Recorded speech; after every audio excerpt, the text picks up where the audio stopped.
Hello students of BA Part 1 and competent students of civil services or UPPCL, BPSC or any competitive examination.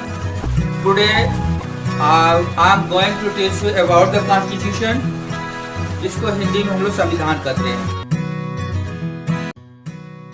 आज मैं आप लोगों के मध्य BA Part 1 का एक चैप्टर है जिसका नाम कॉन्स्टिट्यूशन है, हिंदी में उसको संविधान कहते हैं। तो आज मैं आप लोगों को संविधान के बारे में कुछ बताना चाहता हूं और मैं ये चाहूँगा कि इसको शॉर्ट में छोटा समय में आपको अच्छा तरीके से मैं बताऊं ताकि आप लोगों को ये पता चले कि कैसे जो है संविधान बनता है और संविधान है क्या, संविधान कितने प्रकार के होते हैं। तो आइए हम पहले जानें। अरस्तु ने जो है इस संविधान के बारे में एक अपना कोटेशन दिया था, जिसने कहा था कि संविधान उस पद्धति का प्रतीक होता है जो किसी राज्य द्वारा अपने लिए अपनाई जाती है। तो अब फिर से एक बार मैं इसको रिपीट करना चाहूँगा कि संविधान उस पद्धति का प्रतीक होता है जो किसी राज्य द्वारा अपने लिए अपनाई जाती है। ये हमारा अरिस्टोटल का कहना था, अरस्तु का था। अब ये देखते हैं कि सबसे बड़ा चीज़ है कि संविधान का अर्थ क्या होता है, संविधान का जो है वास्तविक डेफिनेशन क्या है। तो जैसे हमारे शरीर के संदर्भ में हम कहते हैं कि ये शब्द जो संरचना जो हमारे शरीर का है, वैसे ही जो है उसी से जो है हमारा ये कॉन्स्टिट्यूशन का प्रयोग जो है मानव शरीर के ढांचे और उसकी बनावट के लिए किया जाता है। जिस प्रकार मानव शरीर के संदर्भ में कॉन्स्टिट्यूशन का अर्थ शरीर के ढांचे व गठन से होता है, उसी प्रकार राजनीति शास्त्र में कॉन्स्टिट्यूशन का तात्पर्य राज्य के ढांचे तथा संगठन से ही होता है। तो अब देखिए विभिन्न जो भी डिफरेंट टाइप्स के जो हमारे विद्वान हैं उन लोगों ने अपने अलग अलग जो है तरीके का जो है परिभाषा दिए हैं, जिनमें से कुछ इस तरह से है। जैसे इसका सबसे इम्पोर्टेंट ये है कि गिलक्राइस्ट का जो है संविधान के बारे में अध्ययन करके गिलक्राइस्ट ने कहा कि संविधान उन लिखित या अलिखित नियमों अथवा कानूनों का समूह होता है जिसके द्वारा सरकार का संगठन, सरकार की शक्तियों का विभिन्न अंगों में वितरण और इन शक्तियों के प्रयोग के सामान्य सिद्धांत निश्चित किए जाते हैं। लेकिन वही चीज़ अगर डायसी का लें, डायसी साहब भी अपना जो है एक कथन दिए उन्हीं के कार्यकाल में। उन्होंने कहा कि संविधान उन समस्त नियमों का संग्रह है जिनका राज्य की प्रभुत्व सत्ता के प्रयोग अथवा वितरण पर प्रत्यक्ष अथवा परोक्ष रूप से प्रभाव पड़ता है। ये हमारा जो है प्रोफेसर डायसी जो है कहते हैं। तो इस तरह से जो है जितने डिफरेंट जो मत हैं, अलग अलग अपना अपना विचार जो है संविधान के बारे में लोगों ने कहा। इसी तरह से जो है इसी तथ्य के आधार पर अपने शब्दों में संविधान का परिभाषा देते हुए हमारे जो है कह सकते हैं संविधान की परिभाषा के बारे में इन सबों को देखते हुए कि संविधान राजकीय आचरण का वह विधान होता है जिसके द्वारा व्यक्ति एवं राज्य के पारस्परिक संबंध को निश्चित किया जाता है और जिसके द्वारा सरकार के विविध अंगों का पारस्परिक संबंध निश्चित किया जाता है। अब ये रहता है संविधान का, अगर हम इसका क्लासिफिकेशन करें, वर्गीकरण करते हैं कि भाई संविधान का कितने प्रकार के होते हैं और संविधान जो है इसका जो है हम कैसे क्लासिफिकेशन करें। तो सबसे जो है इसको जो है विभिन्न विद्वानों द्वारा संविधान के जो विविध वर्गीकरण प्रस्तुत किए गए हैं उन्हें दृष्टि में रखते हुए वर्तमान समय में संविधानों का निम्नलिखित आधारों पर वर्गीकरण किया जाता है। जैसे पहला है कि संविधान की उत्पत्ति के आधार पर, ठीक है, तो संविधान की उत्पत्ति के आधार पर। दूसरा है संविधान में प्रथाओं और कानूनों के अनुपात के आधार पर।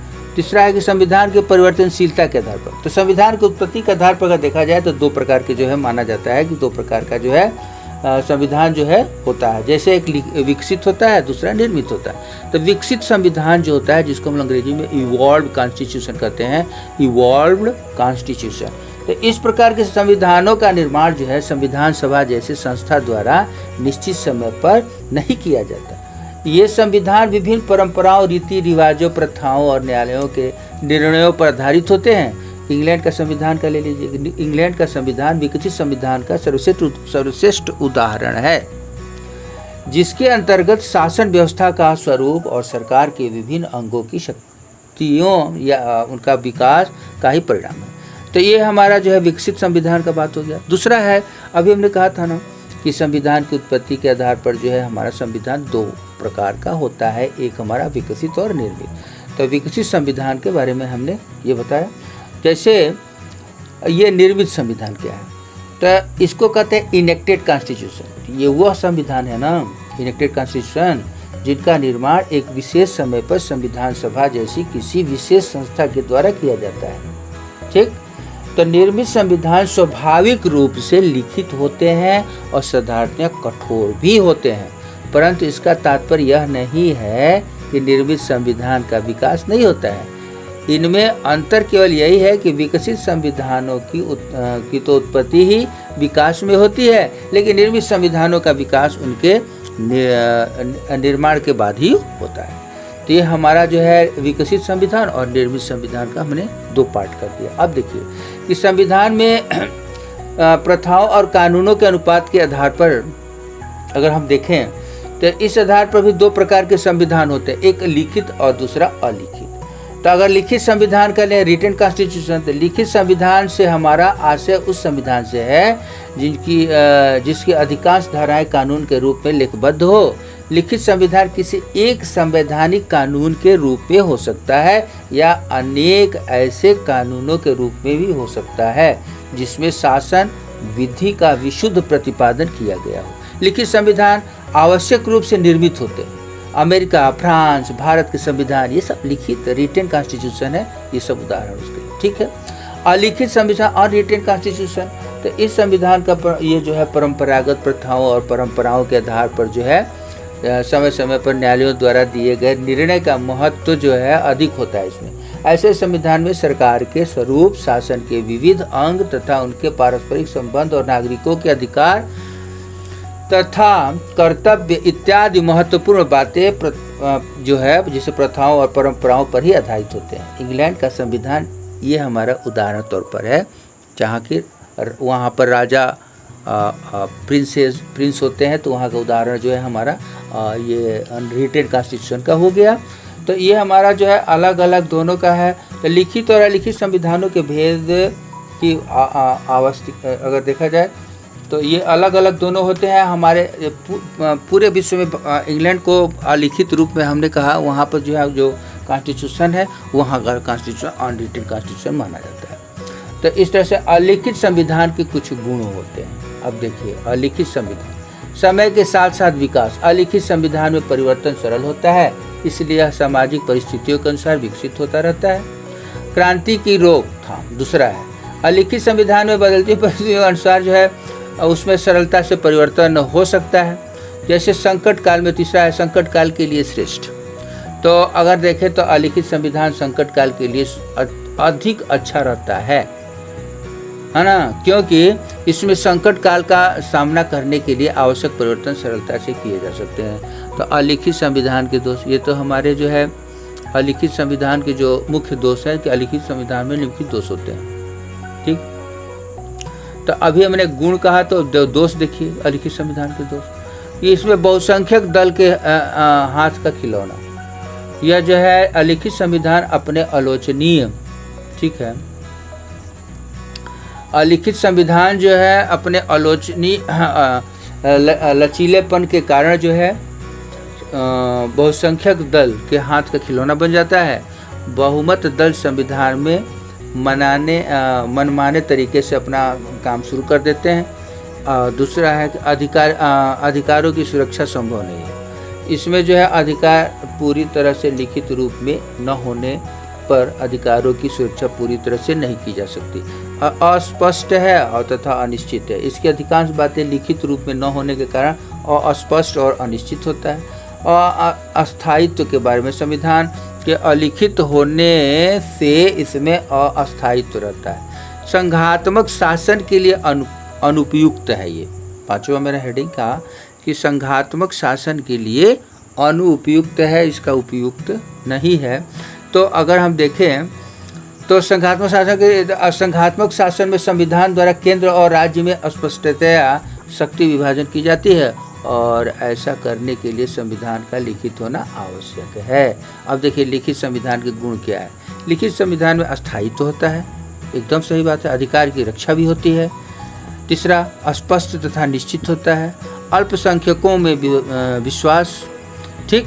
अगर संघात्मक शासन के लिए लिखित होना अनिवार्य। लिखित संविधान के दोष देखिए, ये कम लचीलापन, इसमें इलास्टिसिटी नहीं होती है। दूसरा कि अधिकारों की रक्षा हेतु आवश्यक नहीं है। तीसरा कि देश के विकास में ये बाधक भी है। देखिए क्रांति का कारण भी ये बन जाता है। संविधान की परिवर्तनशीलता के आधार पर अगर देखा जाए तो संविधान के संबंध में दिए गए पहले वर्गीकरण की अपेक्षा यह वर्गीकरण अधिक वैधानिक और तर्कसंगत है। इस आधार पर भी संविधान के दो भेद किए जा सकते हैं, लचीला संविधान है और दूसरा कठोर संविधान। तो लचीला या सुपरिवर्तनशील संविधान, जिसको फ्लेक्सिबल कॉन्स्टिट्यूशन कहते हैं बच्चों, तो ये फ्लेक्सिबल कॉन्स्टिट्यूशन है क्या? तो यदि ये हमारा जो है फ्लेक्सिबल कॉन्स्टिट्यूशन, यदि सामान्य कानून और संवैधानिक कानून के बीच कोई अंतर न हो और संवैधानिक कानून में भी सामान्य कानून के निर्माण की प्रक्रिया से ही संशोधन परिवर्तन किए जा सके तो संविधान को लचीला या सुपरिवर्तनशील कहा जाएगा। जैसे कि हमारे एक डॉक्टर गार्डनर हैं, तो उन्होंने कहा था, लिखे हैं कि जो भिन्न स्रोत से उत्पन्न होता है और पद में साधारण कानून की तुलना में वैधानिक दृष्टि से कहीं उच्च है, इसका संशोधन भी किसी भिन्न तरीके से होता है। जैसे उदाहरण के तौर पर संयुक्त राज्य अमेरिका का संविधान, अमेरिकी कांग्रेस सामान्य कानून का निर्माण साधारण बहुमत से कर सकती है, लेकिन संविधान में संशोधन के लिए अमेरिकी कांग्रेस की 2/3 बहुमत के साथ ही साथ 3/4 इकाइयों के विधान मंडलों की स्वीकृति भी आवश्यक होती है। भारतीय संविधान भी कठोर संविधान का ही एक उदाहरण है। अब चलते हैं कठोर और लचीले संविधान में भेद क्या है भाई। तो कठोर और लचीले संविधान में निम्न प्रकार के भेद। पहला है कि संशोधन पद्धति में अंतर। लचीले संविधान में व्यवस्थापिका को संविधान में संशोधन का अधिकार होता है और यह सामान्य कानून निर्माण की पद्धति द्वारा ही संविधान में किसी भी प्रकार का परिवर्तन कर सकते हैं। लेकिन कठोर संविधान में संवैधानिक संशोधन का अधिकार या तो संसद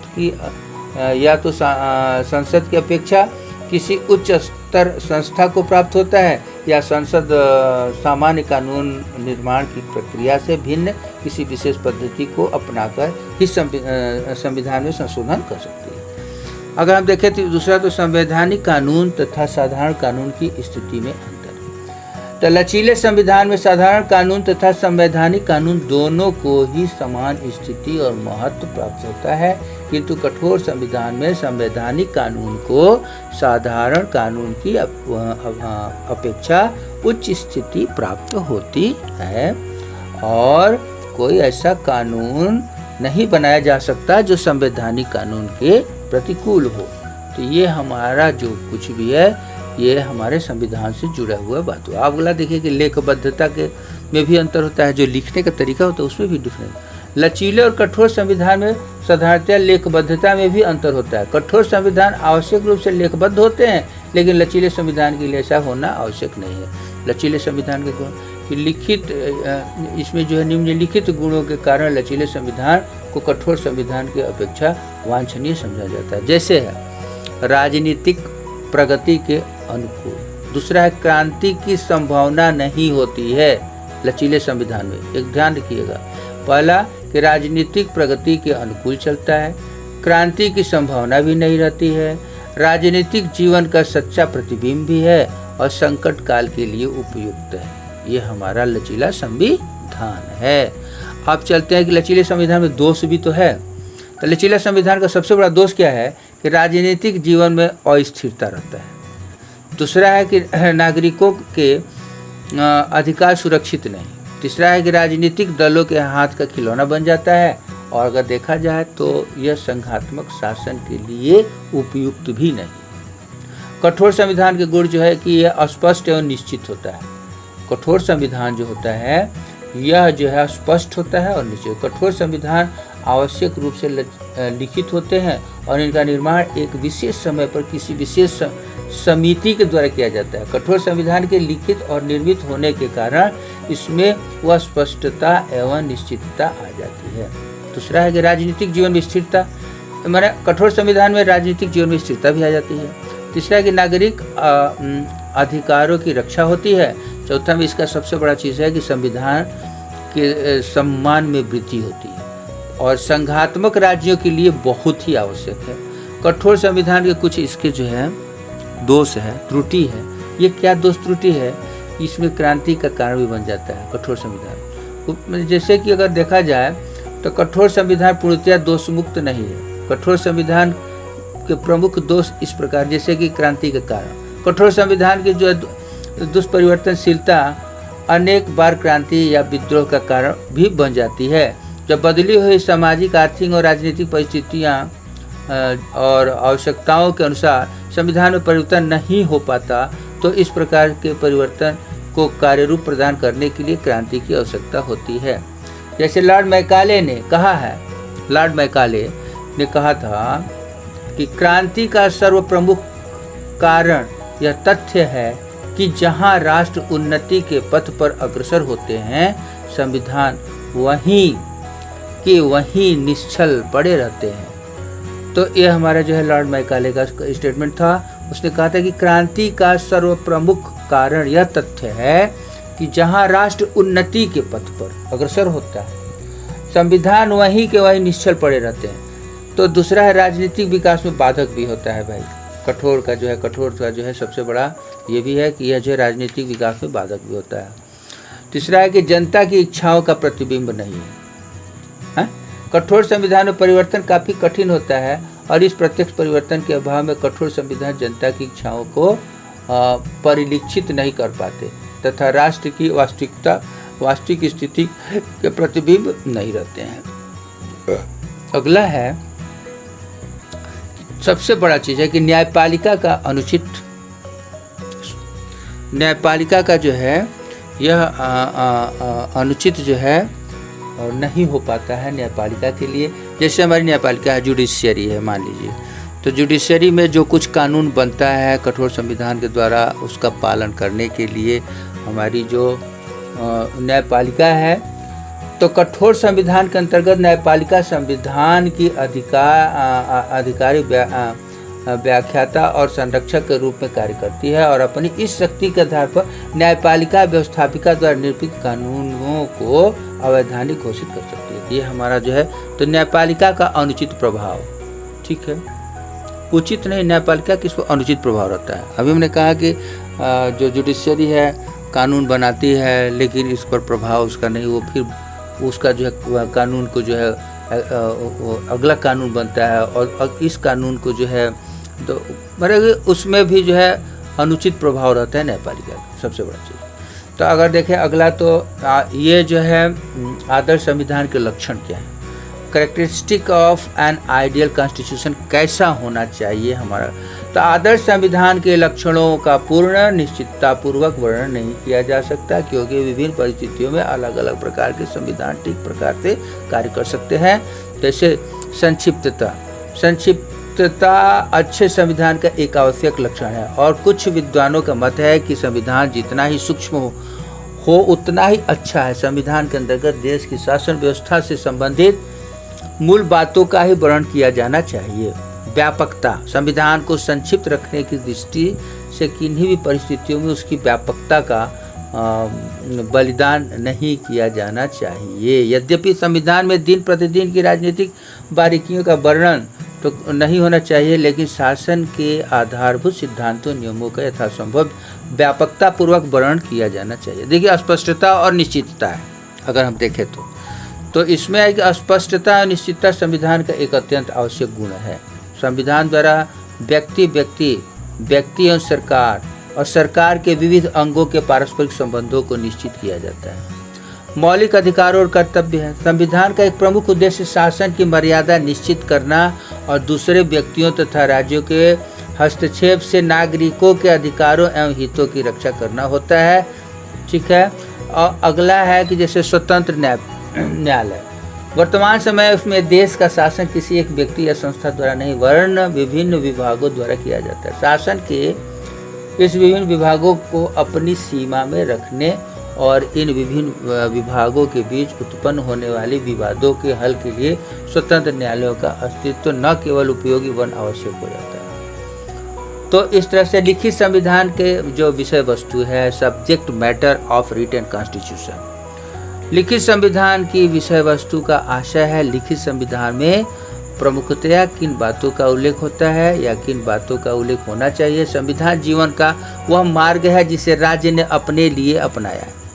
स्वाभाविक रूप से एक लिखित संविधान उन नियमों अथवा कानूनों का समूह होता है जिसके द्वारा सरकार का संगठन, सरकार की शक्तियों के विभिन्न अंगों में वितरण और इन शक्तियों के प्रयोग के सामान्य सिद्धांत निश्चित किए जाते हैं। आदर्श संविधान के जो लक्षण बताए जाते हैं उनमें कुछ प्रमुख लक्षण है: संक्षिप्तता, व्यापकता, स्पष्टता, निश्चितता, मौलिक अधिकार, कर्तव्य, स्वतंत्र न्यायपालिका इत्यादि। विद्वानों का मत है कि संविधान जितना संक्षिप्त हो उतना ही अच्छा है। इस दृष्टिकोण के अनुसार संविधान के अंतर्गत देश की शासन व्यवस्था से संबंधित मूल बातों का ही वर्णन किया जाना चाहिए।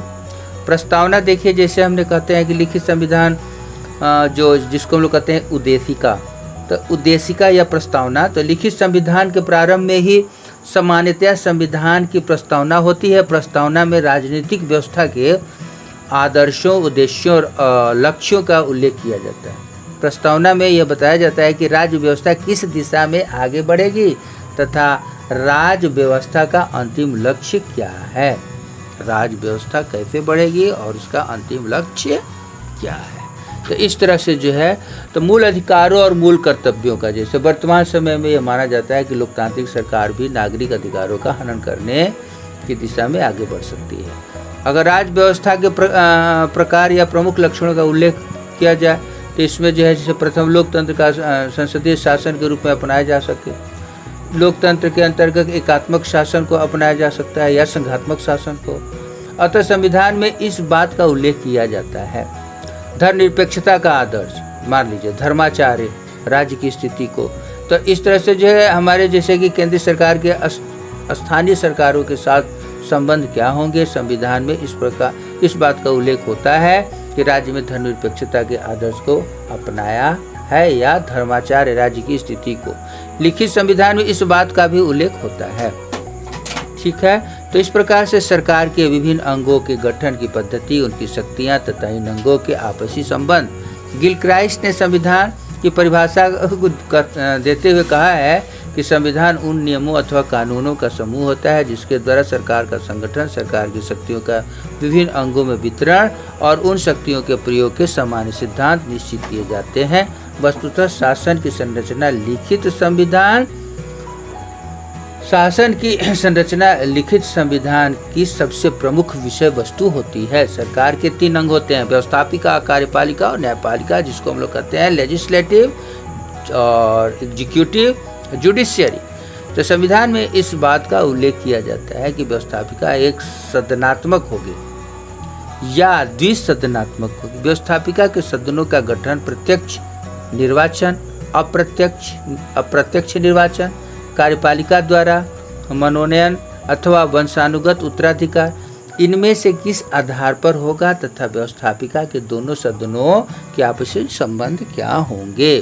संविधान में कार्यपालिका में सर्वोच्च पदाधिकारी का नामकरण किया जाता है। उदाहरण के लिए अमेरिकी संविधान और फ्रांस के संविधान में उसे राष्ट्रपति का नाम दिया गया है, जबकि ब्रिटेन और भारत के संविधान में उसे प्रधानमंत्री का नाम दिया गया। इस कार्यपालिका प्रधान के चुनाव या चयन की पद्धति का उल्लेख संविधान में ही किया जाता है। संविधान में कार्यपालिका से जुड़ी संस्थाओं का उल्लेख किया जाता है। इसके साथ ही उनके गठन की पद्धति और शक्तियों का उल्लेख भी संविधान में ही किया जाता है। तो हमारे संविधान में न्यायपालिका के ढांचे का भी स्पष्ट उल्लेख होता है। संविधान सर्वोच्च न्यायालय और उच्च स्तरीय न्यायालयों के न्यायाधीशों की नियुक्तियों की पद्धति निश्चित करता है। वर्तमान समय में इस बात को सभी लोकतांत्रिक व्यवस्थाओं में स्वीकार कर लिया गया है कि लोकतांत्रिक व्यवस्था और नागरिक अधिकारों की रक्षा हेतु न्यायपालिका की स्वतंत्रता नितांत आवश्यक है। संविधान में ही न्यायपालिका की स्वतंत्रता की रक्षा हेतु बच्चों, संविधान में ही न्यायपालिका की स्वतंत्रता की रक्षा हेतु आवश्यक संवैधानिक एवं प्रशासनिक उपायों का उल्लेख किया जाता है। तो इस तरह से जो है उपयुक्त जितने भी उपयुक्त जो भी चीज़ है वह जो है आपके कॉन्स्टिट्यूशन से जुड़ा हुआ है।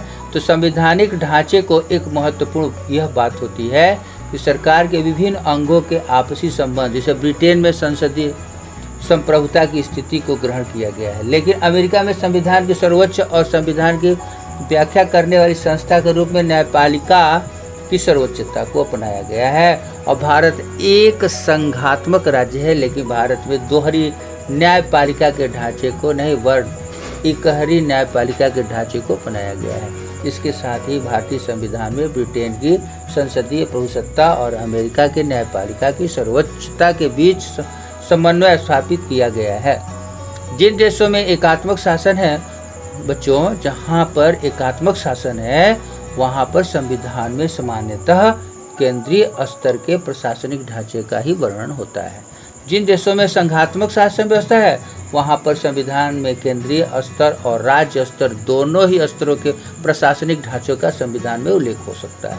उदाहरण के लिए अमेरिका का संविधान कर लीजिए, तो अमेरिका संविधान में केवल केंद्रीय स्तर की व्यवस्थापिका, कार्यपालिका और न्यायपालिका के ढांचे का उल्लेख है, तथा राज्य संविधान में केवल केंद्रीय स्तर के राज्य स्तर पर समस्त व्यवस्था करने का अधिकार राज्य को दे दिया गया है। भारत में केंद्रीय शासन और राज्य स्तर के शासन दोनों का ही संविधान में उल्लेख किया गया है। उपयुक्त के अतिरिक्त कुछ अन्य व्यवस्थाएं हैं जिनका उल्लेख संविधान में हो सकता है, लेकिन ऐसा होना आवश्यक नहीं है। चुनावों के संचालन हेतु चुनाव आयोग जैसे महान्यायवादी, लोक सेवा आयोग और नियंत्रक तथा महालेखा परीक्षा जैसे राज्य व्यवस्था के महत्वपूर्ण पदाधिकारी पिछड़े हुए वर्गों और अल्पसंख्यकों के कल्याण हेतु विशेष व्यवस्थाएं इसी श्रेणी में आती है। वस्तुतः लिखित संविधान की विषय वस्तु उस देश की राजनीतिक, सामाजिक, आर्थिक, सांस्कृतिक परिस्थितियां तथा इन सब के अतिरिक्त संविधान निर्माताओं के दृष्टिकोण पर निर्भर करती है। तो यह जो है जो भी चीज़ें हैं आपको संविधान से रिलेटेड मैंने आपको बताया। आप इसे अपने घर पर अवश्य देखें और यह बहुत ही इम्पॉर्टेंट आप लोगों के लिए, खास करके जो यूपीपीसीएस या जो आईएएस के या जो सिविल सर्विसेज के जो भी बच्चे होंगे जिनका सब्जेक्ट पॉलिटिकल साइंस होगा, उसमें जो कॉन्स्टिट्यूशन से रिलेटेड क्वेश्चन आएंगे, तो यह कॉन्स्टिट्यूशन के बारे में मैंने आपको डिटेल बताया और इसे आप अवश्य ध्यान करें। थैंक यू बच्चों।